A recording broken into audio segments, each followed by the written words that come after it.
왜냐하면 2018년에 네. 청와대 국민청원에서 21만 명의 동의를 굉장히 많이 얻은 동의받네요. 히트앤드런 방지법이라고. 히트앤드런 무슨 뜻인가요? 이게 어떻게 보면 치고 빠진다라는 뜻인데, 이게 소위 말해서 아이를 임신시키는 것만 하고 도망간 그런 생부들을 찾아내서 책임을 지게 하는 그런 법안입니다. 이게 어떻게 보면 자식을 낳았지만 양육 책임은 여성에게 다 떠안는 그런 현실에 대한 비판이었었는데요.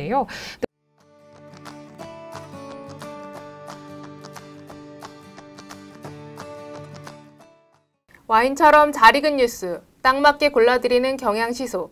저는 경향신문 기자, 시사소믈리의 임지선입니다.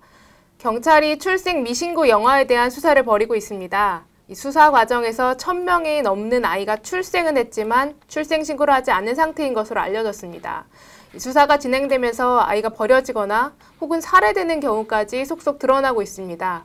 이 사건을 바라보는 마음이 답답하고 좀 복잡한데요. 어떤 이유가 있었는지, 어떤 해결책이 제시되고 있는지 경향신문 사회부 사건팀 이유진 기자와 함께 이야기 들어보겠습니다. 안녕하세요. 안녕하세요. 사회부 이유진입니다. 네. 최근 경찰이 이 출생 미신고 영아에 대한 수사를 본격적으로 하고 있어요. 이게 지난 6월부터 좀 수사를 하고 있는데 어떤 과정을 통해 이 수사가 이렇게 확대가 됐는지 이 시작을 좀 이야기 좀 해주세요. 시작은 다소 충격적인 사건이 계기가 됐는데요. 지난 5월 수원에 있는 한 아파트 냉장고에서 영아 시신 2구가 발견됐습니다. 친모인 30대 여성이 현재 살인과 사체 은닉 혐의로 검찰에 송치된 상태인데요. 이 사건이 발굴된 건 감사원이 복지부 정기 감사에 들어가면서입니다. 이 사건으로 이제 감사원이 복지부 전수조사에 들어가게 됐고요. 이후 2015년부터 지난해까지 8년간 의료기관의 출산 기록은 있지만 출생 신고가 되지 않은 미신고 영유아 2,236명이라는 발표까지 많네요. 이어지게 됐죠. 이 중에서 범죄가 의심되는 사례를 경찰에 수사 의뢰한 상황입니다. 이 수사가 진행되는 과정에서 이미 영아가 살해된 경우도 좀 여러 밝혀진 거죠? 네, 맞습니다. 경찰에 수사 의뢰된 미등록 영아 수는 1000명에 육박하는데요. 살인 사건으로 확대돼 검찰 송치까지 이루어진 사례도 속속 나오고 있습니다. 용인에서 장애를 갖고 태어난 아기를 출산 당일 퇴원시켜서 살해한 혐의를 받는 친부와 외조모가 검찰에 송치됐고요. 경기 김포에서는 7년 전에 신생아 딸을 텃밭에 안매장한 친모가 구속 상태로 검찰에 넘겨졌습니다. 이게 처음 시작에 일단 감사원이 감사를 하면서 복지부 기록을 이제 봤다라는 건데, 이게 출생을 했는데 출생 신고가 이루어지지 않은 아이들은 이렇게 어떤 방식으로 이걸 찾게 되는 건가요? 의료기관에서는 이제 아이가 태어나게 되면 국가 필수 예방 접종을 위해서 이제 임시 신생아 번호라는 걸 부여하게 됩니다. 이 임시 신생아 번호를 출생 신고가 이루어지지 않은 사례와 직접 대조해서 이제 미등록 영아를 찾게 된 거죠. 그렇다면 이게 드러난 숫자 외에도 또 뭐 기록될 수 없는 버려진 아이들도 있을 테고 또 이주노동자 이런 아이들도 좀 있을 텐데 그런 숫자까지 더해지면 더 많을 수도 있겠네요. 네, 맞습니다. 사실 감사원 전수조사가 끝난 이후에도 자진 신고한 그 미등록 영아 수가 100명이 넘었고요. 이주노동자 아이들이 아닌 한국 국적의 아이들도 그렇게 100여 명이 이제 그 조사에서 빠져서 자진 신고한 사례가 있었고, 이제 감사원 전수조사 같은 경우는 외국인 아동은 포함이 되지 않았습니다. 그래서 감사원 조사에 따르면 출생 신고가 안 된 전체 6천여 명 아동 가운데 4천여 명이 이제 외국 국적 아동이다. 그런 발표가 있었고요. 정부는 그래서 임시 신생아 번호가 부여된 외국인 아동에 대해서도 전수조사에 착수할 방침이라고 합니다. 이 수사가 진행되면서 보면 계속 안타깝고 또 속상한 일들이 계속 들려오고 있는데요. 근데 이런 사안을 보면 되게 여러 가지가 좀 복잡하게 얽혀 있는 것 같아요. 일단 첫 번째 어떻게 아이를 버릴 수 있느냐 이런 시선이 있는가 하면 또 결국엔 이 아이를 버릴 수밖에 없는 그런 구조적인 문제들도 있잖아요.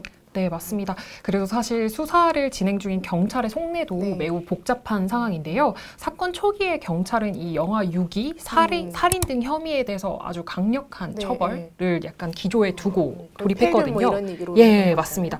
근데 그러다가 여론의 저항에 좀 세게 부딪힌 게 베이비박스 유기 사례입니다. 이제 인천경찰청이 베이비박스의 아기를 유기했다는 친모를 입건하는 사례가 있었는데요. 이후에 SNS 등에서 이제 너무 과한 거 아니냐. 그렇죠. 예. 내가 못 키우니까 거기다 이제 맡긴 맞습니다. 건데. 네, 그런 비판 여론이 나왔습니다. 이제 아이에 대한 보호가 이루어질 것으로 예상되는 곳에 이제 그렇죠. 아이를 두고 나온 것인데 이런 행위까지 처벌하는 것이 과연 맞느냐 하는 저도 좀 그런 것 같아요. 그런 지적이었고 이제 아이를 유기할 수밖에 없었던 그런 구조적 문제도 짚어야 한다라는 목소리가 나왔고요.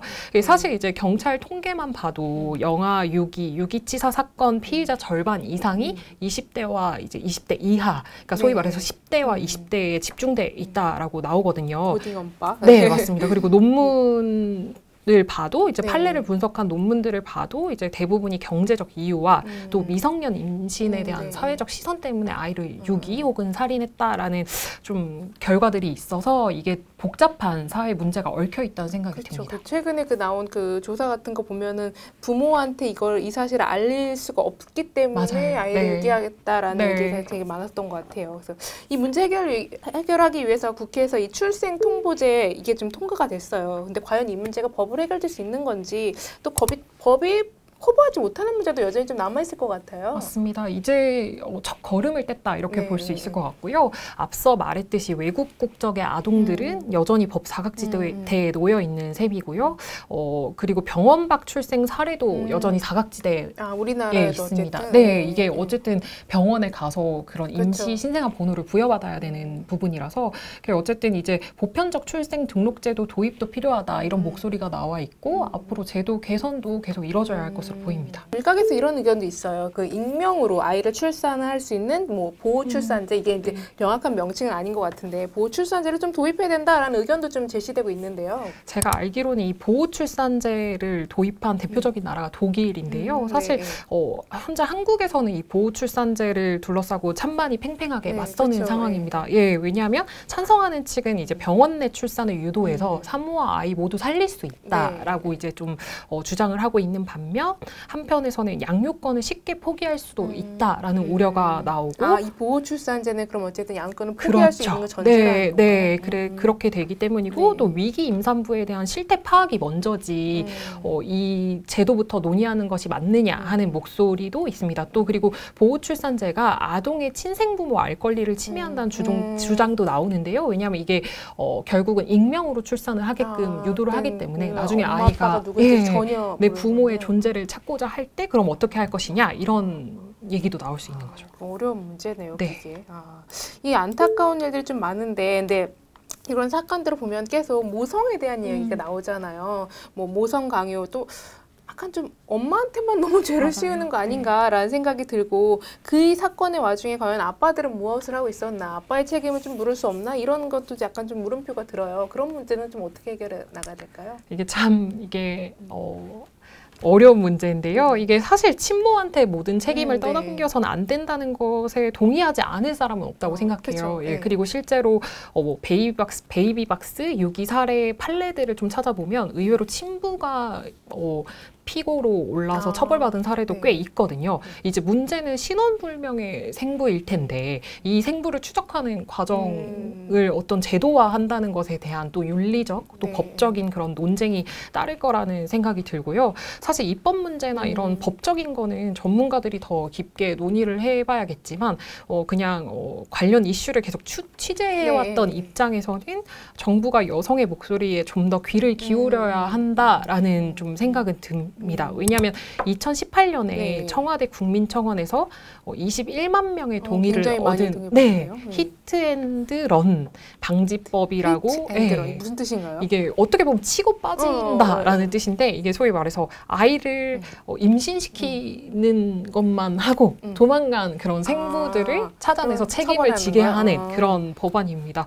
이게 어떻게 보면 자식을 낳았지만 양육 책임은 여성에게 다 떠안는 그런 현실에 대한 비판이었었는데요. 근데 사실 이게 20만 명 넘게 청원에 동의는 했지만 사실 그 뒤로 논의가 흐지부지 되면서 사실은 뭐 입법 되지도 못하고 약간 네. 사장된 측면이 있는데 이제 여성들은 지금이라도 이런 법안, 그러니까 미혼모들의 환경을 개선하고 위기 임산부들을 좀 구제하는 그런 네. 방안들이 좀 먼저 마련돼야 된다라는 얘기를 하고 있습니다. 이런 사회 구조적인 문제 속에서 출산 이후의 문제, 또 그 앞서서는 임신 중지권 또는 임신 중단권이라고 표현하는 그 문제에 대해서는 좀 어떤 나아지는 부분이 좀 있을까요? 사실 오늘 이 자리에서 뭔가 얘기를 할수록 좀 답답해지는 측면이 있는 게 사실 헌법재판소가 2019년에 낙태죄 조항에 대해서 이제 불합치, 네, 헌법 불합치 불합치. 결정을 내리고 4년이 지났잖아요. 근데 여전히 임신 갈등에 놓인 여성의 삶은 달라진 부분이 없거든요. 그리고 여전히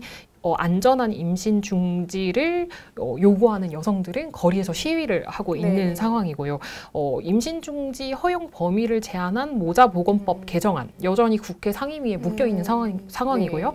정부는 국회 핑계를 대면서 후속 조치도 하지 않고 있는 상황입니다. 그래서 사실 여성들은 여전히 내가 어떻게 임신 중지를 해야 하는지 누구와 상의를 해야 하는지도 알지 못해서 사실은 SNS라든지 온라인 음지를 떠돌고 있는 상황인 거죠. 그런 카페들에 의해서 서로 물어보고 이제 정확한 정보는 또 아닐 수 있을 텐데 맞습니다. 이 녹화가 또 이루어지는 와중에 이제 감사원이 최종 결과를 이번 주에 좀 발표를 할 텐데요. 일단은 이게 아예 물론 개인의 책임이라는 얘기가 사실 많이 있지만 실질적으로 사실 국가도 여기에 책임이 없는 게 아니잖아요. 최소한의 공범 또는 혹은 주범일 수도 있는데 이게 좀 구조적인 문제인데 어떻게 국가의 책임을 좀 우리 한번 다시 환기시킬 수 있는지 그런 부분 지적해 줄 부분은 어떤 게 있을까요? 일단은 이 영아 유기 살해 문제에 있어서 국가는 최소한 공범이자 아니면 방관자라는 생각이 듭니다. 어떤 이유에서 방관자도 아니죠. 어떻게 보면 공범이 맞다는 생각이 드는데 이 아이를 유기하거나 살인할 수밖에 없는 아까 앞서서도 말씀드렸지만 그런 경제적 이유와 사회적 인식 그리고 소위 말해서 방치된 그 위기 임산부들 문제를 국가가 사실상 손을 놓고 있었다라고 볼 수도 있고 그리고 사실은 이 아이들에 대해서 8년 만에 전수조사가 이루어졌다는 것도 어떻게 보면은 굉장히 뼈아픈 지점이잖아요. 8년 동안 아무것도 하지 않다가 부랴부랴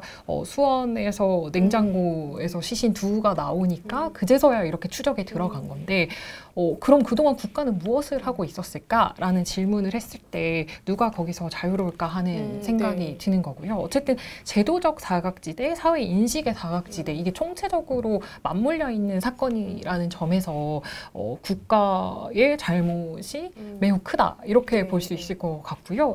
그런 점들은 사실은 뭐 영아 유기랄지 살인 판결문에도 잘 드러나 있습니다. 이 판례 분석한 걸 보면은 대부분 경제적 이유를 들고 있기도 하고 보낼 곳이 마땅히 없다라는 것 자체가 시스템이 없다라고도 볼 수 있는 거니까요. 그래서 국가의 책임을 꼭 좀 되새겨 볼 필요가 있지 않을까 이런 생각이 듭니다. 국가가 좀 뭔가 책임을 다해서 제도적으로 아이가 태어났을 때부터 안전하게 잘 클 수 있는 그런 환경을 좀 마련해 주는 게 가장 근본적인 해법이 아닌가 싶습니다. 오늘 말씀 감사합니다.